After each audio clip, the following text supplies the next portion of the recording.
आउ रहिला मात्र अल्प समय घंटे भितरे बात्या निसर्गर लैंडफॉल प्रक्रिया आरंभ हो जिवो। 6 घंटा धरी समुद्र रे यह घंटा प्रति 19 किलोमीटर बेगरे गति करुछि। आउ घंटा को मध्यरे मुंबई रु 90 किलोमीटर दूर अलीबाग निकटरे स्थलभाग छुईब।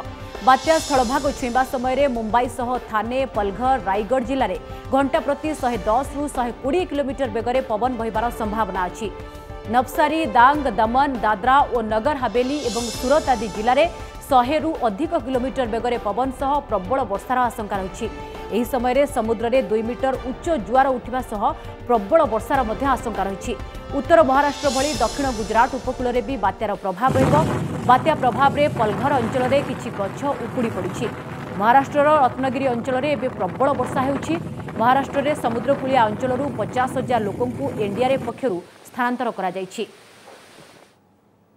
साइक्लोन निसर्ग अभी इंटेंसिफाई होकर आज सुबह एक सीवियर साइक्लोन स्टॉर्म में परिणत हो गया है। इसका विंड स्पीड 100 से 120 किलोमीटर प्रति घंटा है और ये नॉर्थ ईस्ट वार गति करके आज आफ्टरनून में ये तट को पार करेगा एंड तब इसका विंड स्पीड भी 100 से 120 किलोमीटर प्रति घंटा होने का उम्मीद किया जा रहा है, स्पेशली ओवर थाने रायगढ़ और मुंबई डिस्ट्रिक्ट्स। इसके साथ साथ जो रत्नागिरी सिंधुदुर्ग है वहाँ भी विंड स्पीड आपका 80 to 90 kmph हो सकता है और पालघर डिस्ट्रिक्ट में भी। और गुजरात का जो वलसाड डिस्ट्रिक्ट और नवसारी डिस्ट्रिक्ट है वहाँ भी विंड स्पीड 60 to 80 kmph तक हो सकता है। सो ये जो विंड स्पीड है इसमें आपका पेड़ गिर सकता है और ट्री ब्रांचेस ब्रेकिंग भी हो सकता है। Electric poles and telephone poles भी बेंडिंग हो सकता है और ओल्ड पोल्स भी अपरूटिंग हो सकता है। टेलीफोन लाइन्स इलेक्ट्रिक लाइन्स भी डिसरप्टेड होगा और इसके साथ साथ thatched houses, tin houses, asbestos houses भी एक्सटेंसिव डैमेज हो सकता है low lying area in coastal belt पे। और जो हेवी रेनफॉल है वो अभी ऑलरेडी जारी है कोस्टल बेल्ट पे और कोंकण साउथ कोंकण एरिया में already heavy to very heavy rainfall record किया गया है और हम उम्मीद कर रहे हैं कि ये एंटायर कोंकण में आज बारिश जारी रहेगा और heavy to extremely heavy rainfall हो सकता है। इसके साथ मध्य महाराष्ट्र, नॉर्थ मध्य महाराष्ट्र में भी एक्सट्रीमली हेवी रेनफॉल होने का उम्मीद हम कर रहे हैं। तीसरा पॉइंट ये है कि जो टाइडल वेव है वो 1 से 2 मीटर हाइट में एस्टोन के टाइड से ऊपर आ सकता है आफ्टरनून पे और ये थाने रायगढ़ मुंबई डिस्ट्रिक्ट का जो लो लाइंग एरिया है इसमें इनंडेशन करा सकता है। तो इसका हिसाब से आपका 3 तरीके से खतरा है, एक हेवी रेनफॉल है, एक विंड है और एक स्टॉर्म सर्ज या टाइडल वेव है। इसलिए हम यही एडवाइस दे रहे हैं कि लो लाइंग एरिया में जो अनसेफ प्लेसेस में है वो सभी सेफ शेल्टर में रहना चाहिए और बाहर नहीं आना चाहिए जब तक साइक्लोन है। और ये इसके कमजोर पड़ने की कब तक उम्मीद है सर? ये लैंडफॉल होने के बाद लगभग 6 घंटा तक इसका साइक्लोन इंटेंसिटी रहेगा, इसलिए मिडनाइट के बाद ये वीक हो जाएगा और नॉर्थ ईस्ट दिशा में जाकर ये डिप्रेशन में परिणत हो जाएगा। जैसे आप लोगों की भीड़ दिखी इसलिए हम पेट्रोलिंग के दरमियान आ गए, अदरवाइज हमारे हर जगह पे बीच पे पुलिस है अभी तैनात। जहाँ से लोग है 144 के ऑर्डर है कर्फ्यू के, तो हर जगह से लोगों को निकाल दिया गया है। कहीं पे भी बीच पे या फिर लोकेलिटी में भी लोग बाहर नहीं घूमेंगे। कल दिन में और रात भर में हमने तब्बल 12,000 लोगों को शिफ्ट किया है जो कंक्रीट रूम्स या फिर स्कूल कॉलेजेस वहाँ पे उनको इवैक्यूएट किया गया है और एट द सेम टाइम लगभग 800 पुलिस बंदोबस्त लगा हुआ है 6 कोस्टल पुलिस स्टेशन में। जो इम्पोर्टेंट विलेजेस है, most of the places strategic location है, वहाँ पे 10-10 पुलिस की टीम्स बिठाई गई है कि ताकि अगर कुछ भी हो जाता है तो आफ्टर द साइक्लोन रिहेबिलिटेशन के लिए 10 की टीम्स में वो मूव करेंगे with the JCB and would cutter. तो किछि समय भितरे बात्या निसर्ग लैंडफॉल प्रक्रिया आरंभ हो जिवो। 6 घंटा धरी समुद्र रे यह घंटा प्रति 19 किलोमीटर बेगरे गति करुछि।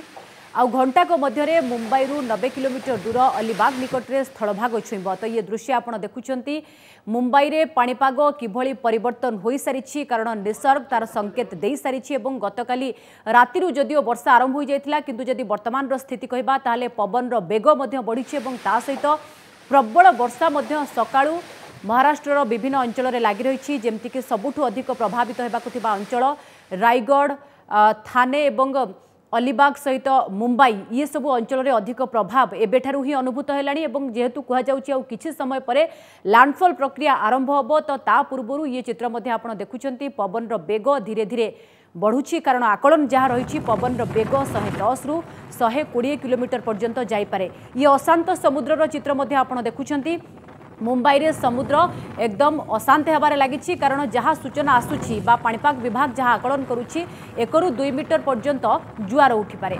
अधिक सूचना पाई मुंबई प्रतिनिधि सुरेश दास रही।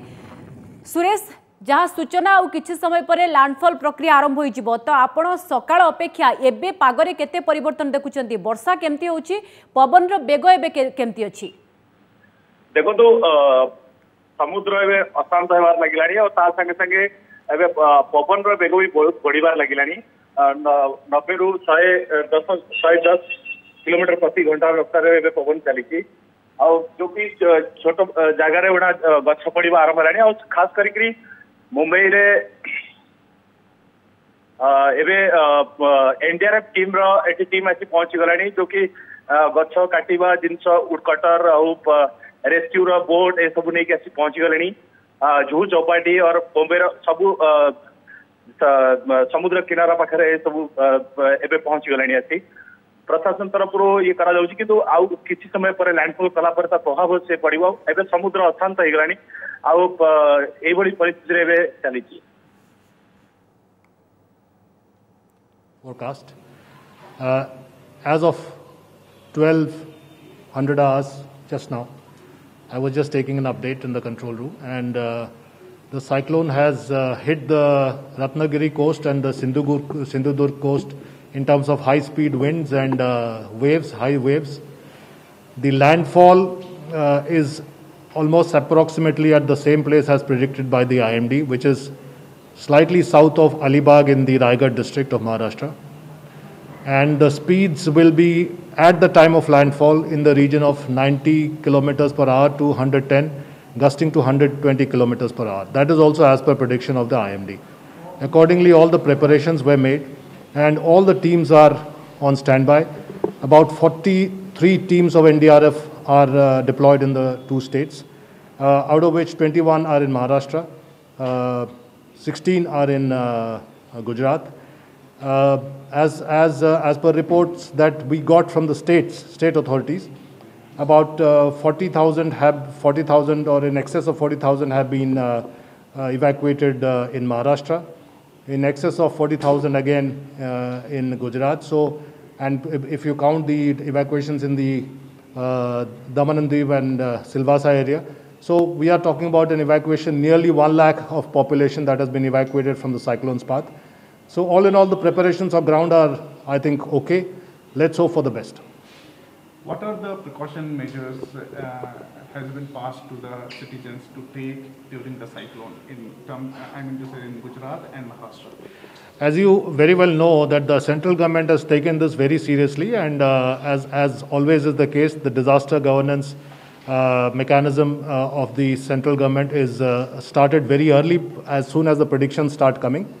And at the highest level, it is being monitored. The HM Home Minister himself did the video conferencing with the state governments and also took a review on his own, and he is constantly taking updates from us, hourly updates from us. The Cabinet Secretary has held 2 National Crisis Management Committee meetings. So we are monitoring the entire thing on an hourly basis. And so the prediction is that overall the damage should be minimal, and the hit may be also in the Mumbai urban area, but the precautions that we would advise, which we have during the course of these interactions with the state governments always advised, that at the time of landfall, just before landfall and till the cyclone passes through the eye, which is about 7 hours to 8 hours, it would be advisable the people to not come out in the open, because it is not only high speed winds but also heavy rainfall and even tidal surges, especially in the coastal areas. So the advice is stay indoors, stay safe. That has been the refrain from the central government, and I believe the Bombay authorities, including the BMC, has also imposed 144 in some areas so that people don't come out. To be a professional force of India, have you any experienced or any monitoring the specific and some areas which was and which is very dangerous for an identification in terms of the cyclone? Well, the dangers are part of the game, part of the disaster. Disaster is a dangerous trend, and it has to be handled. But then we are trained for it, we are prepared for it. We are handling 2 dangers at the same time right now. It is COVID-19, which is at a high in Maharashtra. We all know that Maharashtra and Mumbai specifically are a hotspot in the country. So we are tackling that, and we are tackling the cyclone. But if not NDRF, then which team, which agency will do it? So we are prepared for that, and that is our bread and butter, and we will certainly face it, frontally, without any hesitation, and that is what the troops on ground are doing. And I am getting almost minute-to-minute report. Everything is under control so far, and hopefully we should be able to negotiate this disaster, this challenge of this cyclone Nisarga competently and successfully. Are we ready for the air evacuations also? We are in touch with the agencies like Absolutely. Only yesterday, 5 teams each. One set of 5 teams from Bhatinda was airlifted by the Air Force. And after that, the airlifting was from Vijayawada to Mumbai.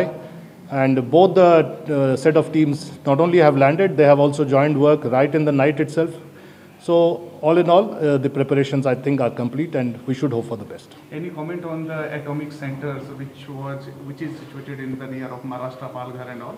Well, the Secretary Atomic Energy was present in the video conferencing of the National Crisis Management Committee. He explained to the Cabinet Secretary that everything is in order and all the precautions have been taken. So I hope everything has been streamlined there also. Thank you so much. Thank you. Sir, quick in Hindi. क्या स्थिति है अभी और कितने team deploy किए गए हैं महाराष्ट्र, गुजरात और ऐसे इफेक्टेड एरिया में? देखिए, महाराष्ट्र और गुजरात मिलाकर एनडीआरएफ की 43 टीमें डिप्लॉय हैं।